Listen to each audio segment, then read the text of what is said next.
আসসালামু আলাইকুম। প্রিয় দর্শক, অন্য মঞ্চের আলোচনায় আজ আমাদের সঙ্গে অতিথি হিসেবে আছেন। নমস্কার, আমি তরুণ ঘোষ।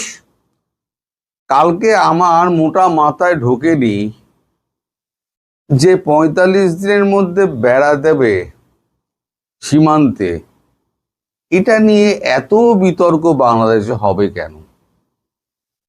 আমি আমার জমিতে আমি সীমান্তে বেড়া দেবো, আপনাদের যেমন আলে যেমন দোয়া থাকে, আল ভাগ করা থাকে, যে যার বাড়ি থেকে বেরোবার সময় যেমন ছিটকিনিটা দরজাটা ভালো করে তালাটা লাগিয়ে যান,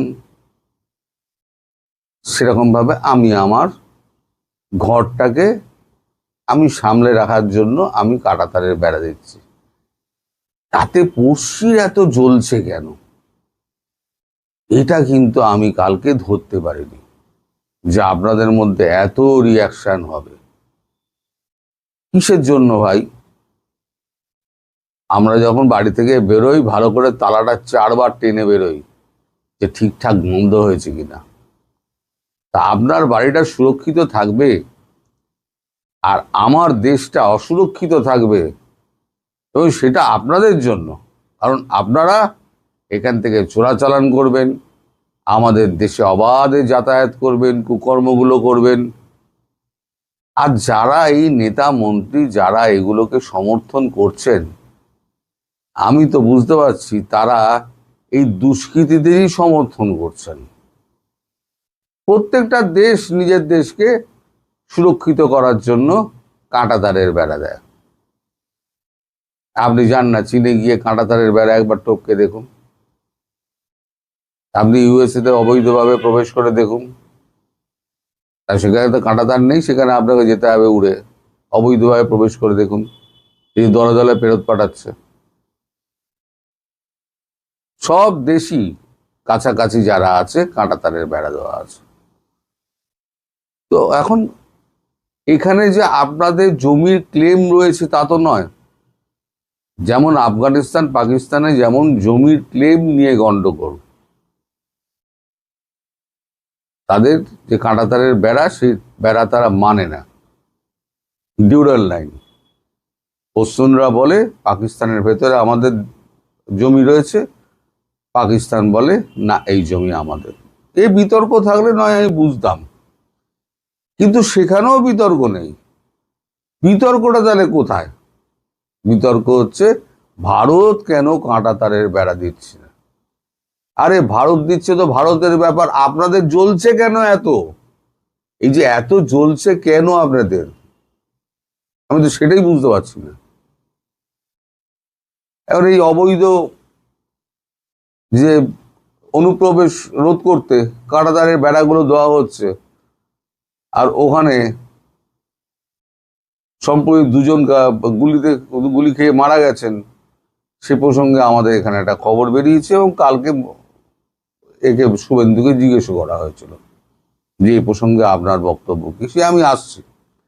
আগে আমাদের কাগজে যেটা বেরিয়েছে, আমার কাছে ভিডিও আছে, ভিডিও আমি খুব একটা লাগাই না। কাঁটাতারে বেড়ার জমি ৪৫ দিনের মধ্যে বিএসএফ কে দিতে হবে সিদ্ধান্ত। তো এটা তো আপনারা সবাই জানেন।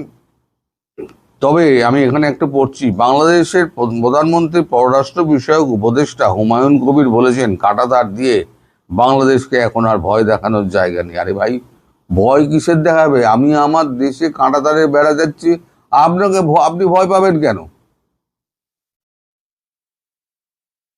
যদি মানুষের সঙ্গে সম্পর্ক করতে চান তাহলে বাংলাদেশের মানুষ কাঁটাতারের বেড়া ভয় পায় না। কিসের সম্পর্ক, কিসের কি, কিছুই বুঝলাম না। আমার দেশে আমি কাঁটাতারের বেড়া দেবো, তার সঙ্গে মানুষের সম্পর্ক কোথায়? আপনি ভিসা নিয়ে আসুন না, তাহলে কোনো সম্পর্কে অবনতি হচ্ছে আর উন্নতি হচ্ছে, কিছুই তো আমি বুঝতে পারছি না। আপনাদের বক্তব্যই তো পরিষ্কার নয়। সরকারও কাঁটাতারকে ভয় পায় না, ভালো কথা। যেখানে আমাদের কথা বলার দরকার আমরা কথা বলবো। এ প্রসঙ্গে আর একটা কথা বলি, আপনাদের স্বরাষ্ট্রমন্ত্রী সালাউদ্দিন সাহেব তিনি বলেছেন কোনো অঙ্গরাজ্যের কথা আমরা শুনি না। তিনি স্বরাষ্ট্রমন্ত্রী, তিনি জানেন না কোনটা রাজ্য আর কোনটা অঙ্গরাজ্য। তার জ্ঞানের জন্য আমি বলে দিই, পশ্চিমবঙ্গের এতগুলো আছে সবকটা হচ্ছে রাজ্য, আর সিকিম হচ্ছে অঙ্গরাজ্য।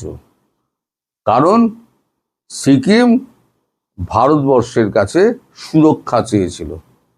সিকিমের বিদেশ নীতি এবং সিকিমের সুরক্ষার দায়িত্ব আমাদের, আর বাকি যেটা আছে সেটা হচ্ছে সিকিমের নিজস্ব।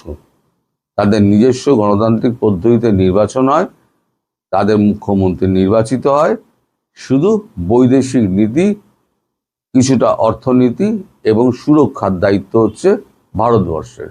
তারা ভারতবর্ষের অঙ্গরাজ্য। এটা ভালো করে মাথায় ঢুকিয়ে নিয়ে সালাউদ্দিন সাহেব, আপনার জ্ঞান অত্যন্ত কম। তো যাই হোক, আমি সালাউদ্দিনকে জ্ঞান দেওয়ার জন্য বসে নিই এখানে। এখানে কোথায় কোথায় কাঁটাতারের বেড়া বাকি রয়েছে সেটা একটুখানি বলি। উত্তরবঙ্গের কোচবিহারে উন্মুক্ত সীমান্ত প্রায় 100 কিলোমিটার, জলপাইগুড়িতে 19 কিলোমিটার, দক্ষিণ দিনাজপুরে 14 কিলোমিটার, মালদহে 32 কিলোমিটার, শিলিগুড়িতে 2 কিলোমিটার, উত্তর 24 পরগনা 150 কিলোমিটার স্থল সীমান্ত রয়েছে। প্রশাসন সূত্রের খবর, এর মধ্যে এখনো প্রায় 51 কিলোমিটার বেড়া দেওয়া হয়নি। 2019 সালে সীমান্তে কাঁটাতারের বেড়া দেওয়ার জন্য প্রায় 300 একর জমি অধিগ্রহণ বা সরাসরি চাষিদের কাছ থেকে কেনার প্রক্রিয়া শুরু হয়েছিল। কেন্দ্রীয় সরকার সে সময় 88 কোটি টাকা বরাদ্দও করেছিল, কিন্তু জমি জটের কারণে কাজ পুরোপুরি এগোয়নি। এদিন জেলা প্রশাসনের এক কর্তা বলেন, বাকি জমি দ্রুত কেনার প্রক্রিয়া চলছে। নদিয়ার 6টি ব্লকে সীমান্তের প্রায় 261 কিলোমিটার, এর মধ্যে ফাঁকা পায় 20.611 কিলোমিটার, যেখানে কাঁটাতার বসাতে প্রায় 130.4 একর জমির প্রয়োজন। সেই জন্য 2019 সাল থেকে কেন্দ্রীয় সরকার কয়েক কিস্তিতে 88.27 লক্ষ টাকা পাঠায়, কিন্তু নানান জটিলতায় প্রায় 52.5 কোটি টাকা খরচ হয়েছে, করেও 82.5 একর জমি কেনা হয়নি। কারণ টাকা দেওয়া নিয়ে নিয়েছে মমতা ব্যানার্জি, জমি দেয়নি। উনি ইউনূসের মতো মাল চেনেন। যেমন 128 কোটি টাকা পেয়ে উনি হামের টিকা বেছে দিয়েছিলেন। 68 বিলিয়ন না 62 বিলিয়ন টাকা আমার মনে নেই, আমি ভিডিও করেছিলাম, দেশকে বেছে দিয়েছেন। মমতা ব্যানার্জিও তাই, কেন্দ্রের থেকে টাকাটা ঝেড়ে দিয়েছেন, জমিটা আর দেননি। জমি দেননি তার কারণটা সেটা গতকালকে বলেছি। আসলে ওনার ধান্দাটা কি ছিল, ওনার প্রধানমন্ত্রী হওয়ার শখ। এখন ঘরে একলা বসে আছেন, 4টে থেকে 6টা অপেক্ষা করে থাকেন কলিং বেল কখন বাজবে, কোনো লোক যদি তার কাছে আসে তার সঙ্গে দেখা করতে। তো আপনাদের এই যে সীমান্তে কাঁটাতারের বেড়া সম্পর্কে আর গুলি চালনা সম্পর্কে শুভেন্দুকে কালকে জিজ্ঞেস করা হয়েছিল ব্রিফিং শেষে। শুভেন্দু বলেছেন, সীমান্তে চোরাচালান করতে এলে গুলি চলবে, ওখানে শুট অ্যাট সাইট অর্ডার দেওয়া আছে। তার উপর আবার ইট পাথর নিয়ে হামলা করছে কিনা তাদের চোরাচালান করতে দিতে হবে। মানে একেবারে ভারতবর্ষ হয়ে গেছে খোলা রাজ্য, যে যা পারো লুটপাট করো। আর এতদিন ধরে করে এসছে, তো এবার তো আর হবে না। এবার পশ্চিমবঙ্গে বিজেপি এসে গেছে, আর বিজেপিকে তাড়াতাড়ি কেউ সরাতে পারবে না। ধরে নিন আগামী 30-35 বছরের জন্য বিজেপি এখানে থিতু হয়ে বসে গেছে। দ্বিতীয় কোনো পার্টি নেই সামনে, যে বিজেপির সামনে মুখ হয়ে দাঁড়াবে, তাকে চ্যালেঞ্জ করার মতো কোনো পার্টি নেই। সুতরাং এই যতদিন বিজেপি আছে ততদিন আপনাদের কপালে দুর্ভাগ্য আছে। এবার শুভেন্দু কি বলেছে শুনুন। শুভেন্দু যেটা বলেছেন,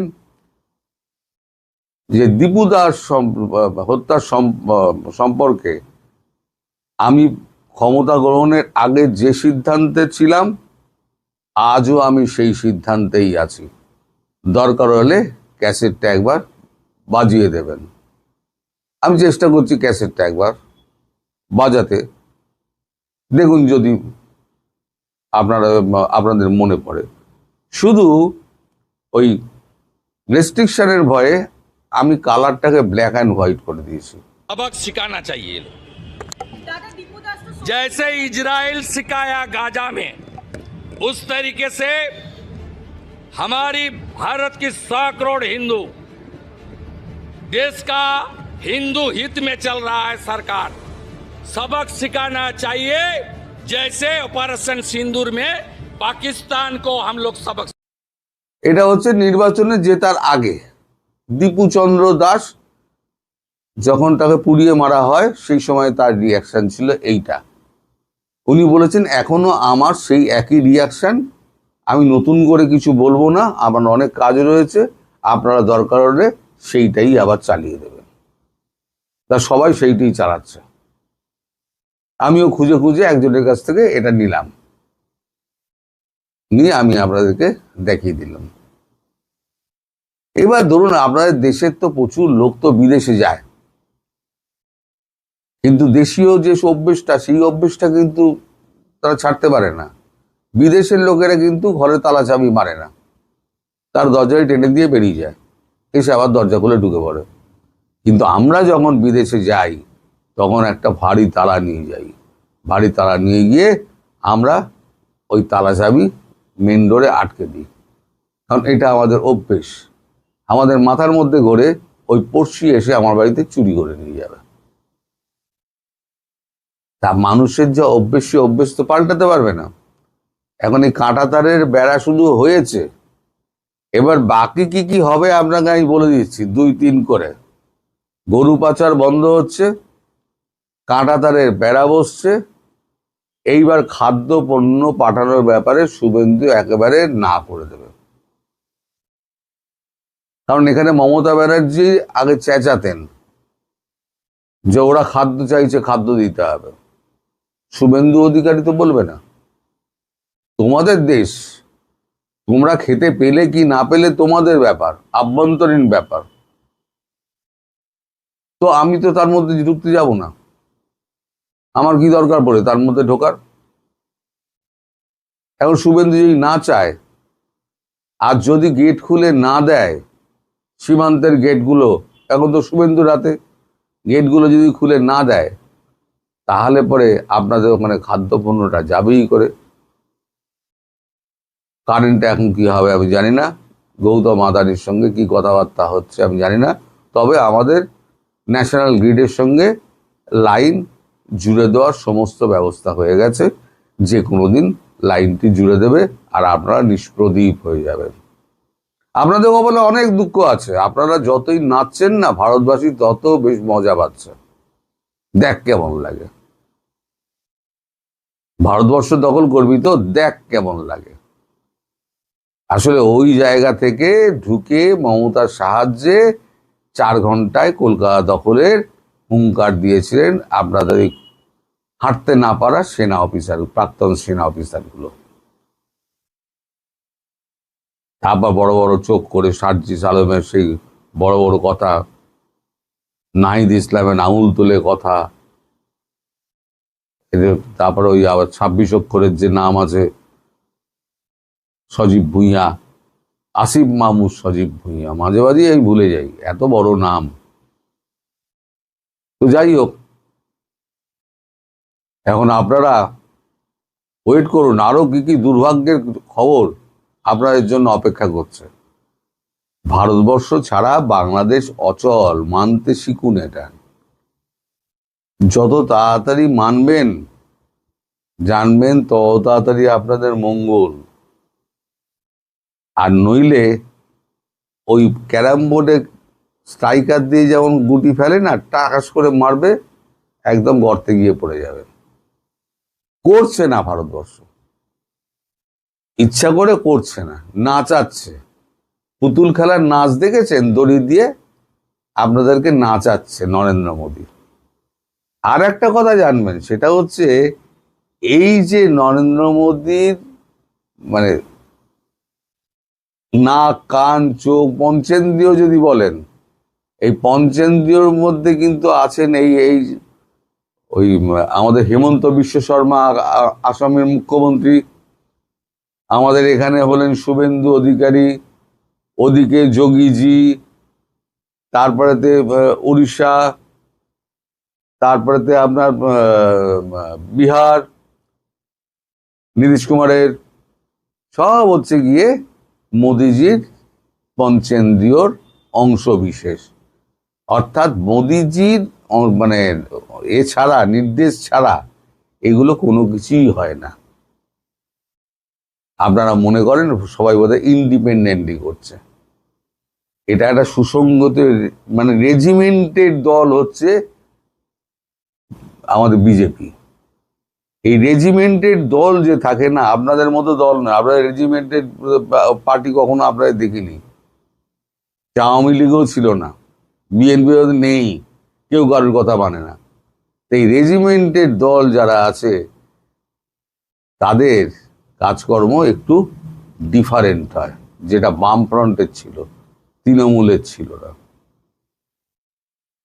এখন আপনাদের দুর্ভাগ্যের জন্য কি কি অপেক্ষা করছে আপনাদের কারণে, আমাদের কারণে নয়। এই আপনাদের লাফালাফির কারণে এইগুলো হচ্ছে। তো যাই হোক, ভালো হচ্ছে যা হচ্ছে। আপনারা ভালো থাকুন, সুস্থ থাকুন, ভালো থাকুন, এই আর কি কামনা করতে পারি। যারা নিজেদের দুর্ভাগ্য নিজেরা ডেকে আনে, তাদের জন্য আমরা আর কি করতে পারি। নমস্কার।